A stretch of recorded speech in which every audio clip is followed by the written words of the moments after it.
from Concord University in Athens, West Virginia, this is Mountain Lion News.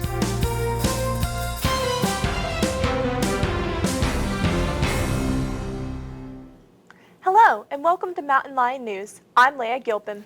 And I'm Blake Whitener. This past Thursday at Concord, the Florida-based self-titled beautycore band, Gold, Frankincense, and Myrrh, appeared on the Campus Beautiful. So GFM, we're all sisters, but we're a band, and we play, it's pretty heavy music, but we didn't really know what to classify ourselves as. Yeah. So we started calling ourselves beautycore as kind of a joke. We wear since we're all cheerleading girls. uniforms, Yeah. but we play heavy music, and Maggie screams some lower than some of the guys I know that can scream. So Yeah. So now we're just like, yeah, it's pretty heavy music by girls. We're from Jacksonville, Florida. Jacksonville. Yeah. So it's We're a long way from home. A lot colder up here. So we've gone all over. Yeah. All over. We're international now. Yeah, actually. we went to Germany last year, so that was probably one of the best shows we've ever played. Yeah, that's crazy. But yeah, 2 nationwide tours. So pretty much everywhere. If you are interested in more information about GFM, you can find them on social media and on their website, thegfmband.com. There you can find upcoming shows and apparel. Concord University has a new mascot on its way to campus. The university's Academic Success Center created Alfred, the owl. Here is what the program specialist Sheila Womack had to say about the creation of the owl. That the students could recognize on campus as being associated with the Academic Success Center. And we thought, what better way than having a mascot? And we all just kind of liked owls, and so that's the direction that we went. The Academic Success Center hopes to use the mascot for campaigns across campus, create success tips on social media, and above all, they hope Alfred will become a happy presence on campus. When it comes to what's new at the cinema, We turn to MLN's movie critic, Cameron White.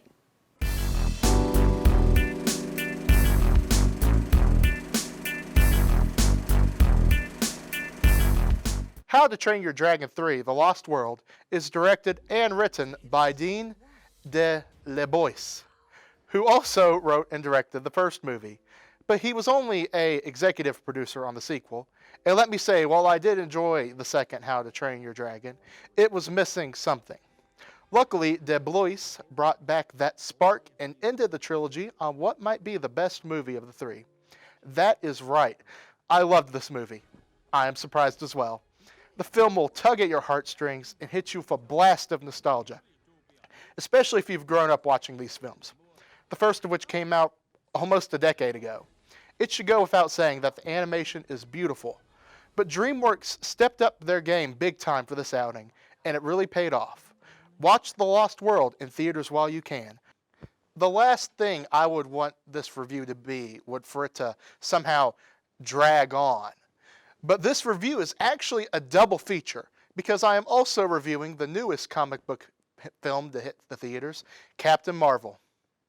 Captain Marvel is directed by Anna Boden and Ryan Fleck, both of whom helped write the screenplay. If I'm being honest, the controversy surrounding this movie might be more interesting than the film itself.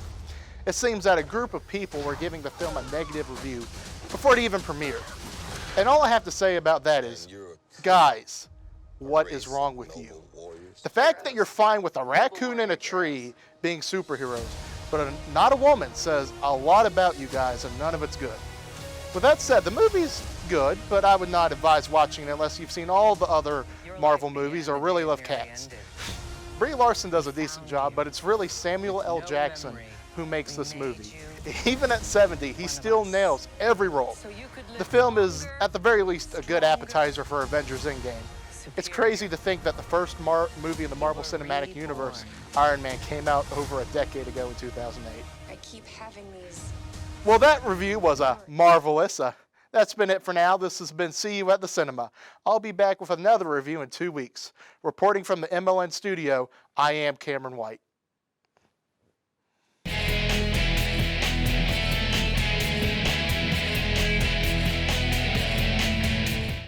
Joining me now to discuss his experience as a graduate assistant on Concord's track team is first-year graduate assistant coach Harry Adams. Coach, how are you? I'm doing great, Ryan. What about you? Doing good, doing good. Right. So, Coach, you're a Florida native. Yes, I am. And what led you to be a graduate assistant here? And How big of a difference has it been, the transition from living in Florida, being a student in Auburn, and now coming on as a graduate assistant here at Concord?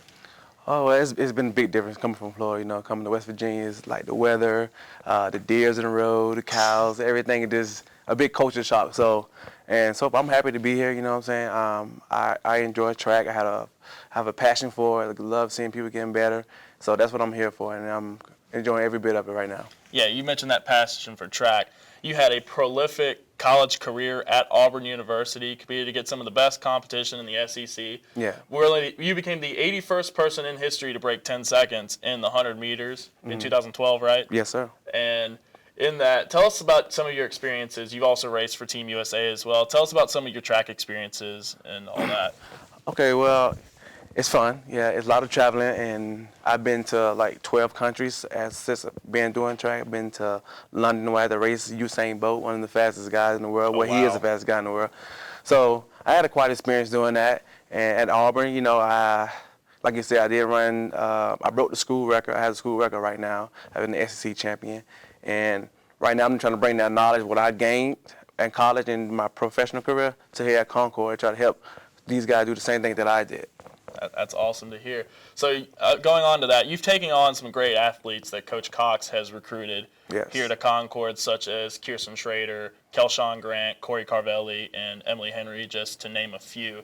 So what's it been like working with these athletes, being your first coaching experience, right? Yes. As a collegiate level. Yes. So how has it been as a transition from an athlete to a coach, and what kind of things have you been trying to instill into your athletes?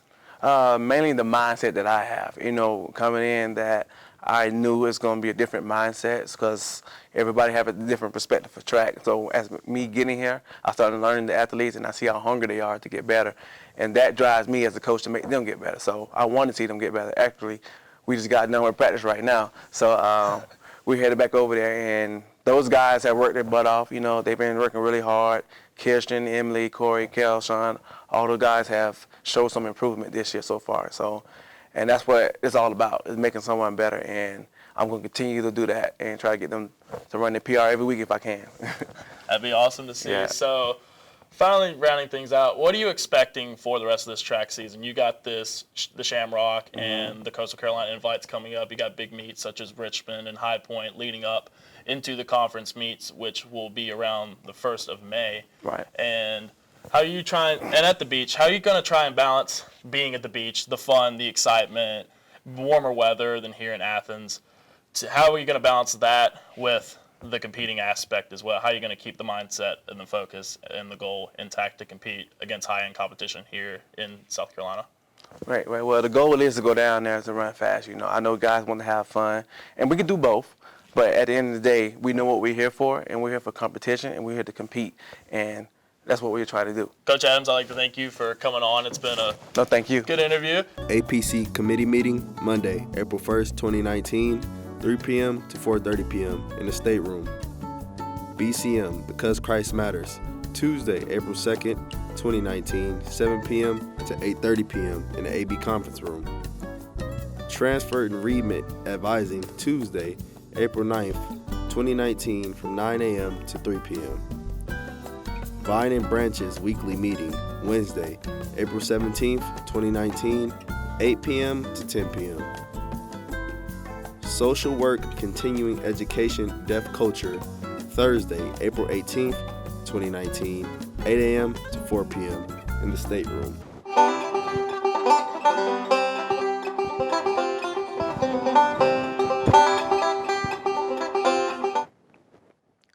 Welcome back to Mountain Lion News. I'm Ian Jewell. This week on Mountain Munchies, we headed over to local barbecue favorite, Taste of Memphis. This Princeton restaurant, co-owned by Steve Price and his son Seth, is inspired by Steve's experiences in the barbecue industry in Tennessee. The restaurant is affordable, with good portions and tasty food. They specialize in barbecue, but have a wide variety with daily specials as well. To say the very least, Taste of Memphis left a good taste in my mouth. The atmosphere is welcoming, making you feel right at home, while the service was friendly in the way that only the South understands. If you ever get tired of fast food and cheap pizza, this place is the place to go.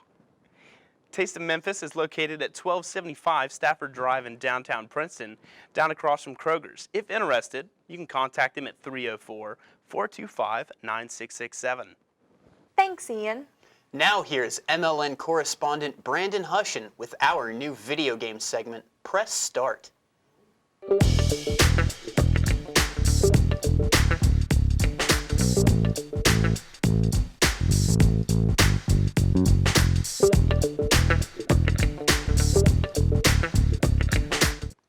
Hey, and what's up? Welcome to another edition of Press Start. My name is Brandon Hushin. Coming up within a couple minutes, I have a clip from an exclusive interview with a professional Rainbow Six eSport player, Laxing.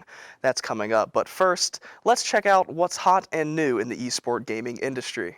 On March 12th, ESPN announced the creation of a collegiate eSport championship. Hundreds of colleges across North America will compete in a series of qualifiers for a spot in the semifinals and finals of the new LAN Championship, held May 10th through the 12th during Comic Palooza at the George R. Brown Convention Center in Houston, Texas. John Lasker, the Vice President of Digital Media Programming for ESPN, said, and I quote, "As universities continue to grow their eSport programs at the varsity, non-varsity, and club levels, we are proud to be providing a platform for national exposure and recognition of some of the most talented players in the collegiate space." End quote. Titles that will be played at this new championship include Overwatch, Street Fighter V, Hearthstone, and more. According to a report from Routers, Ninja, the streamer that everyone and their mother knows about, made $1 million from Electronic Arts to promote EA's new Battle Royale game, Apex Legends, which took the world by storm back in February, racking in over 10 million unique players within the first 3 days.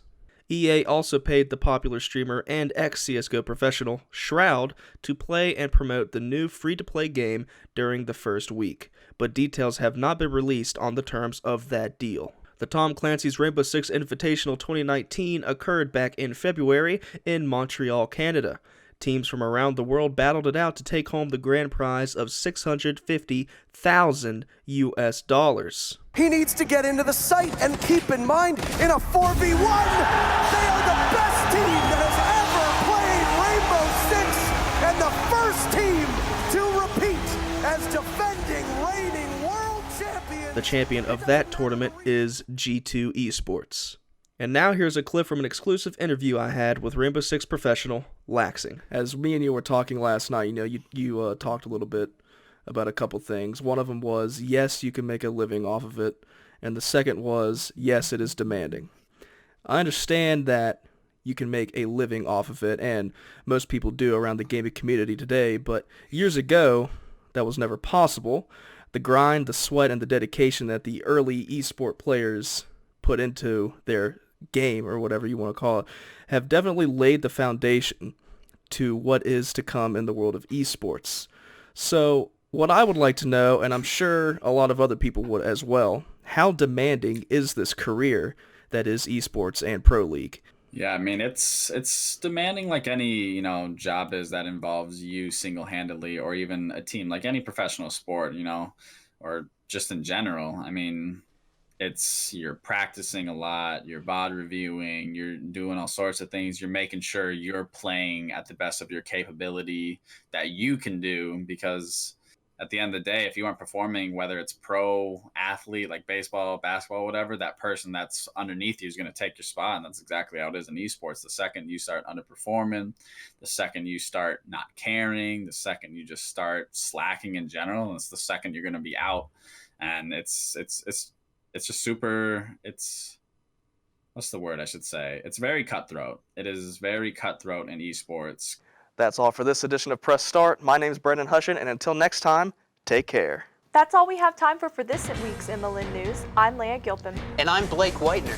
We'll see you in 2 weeks.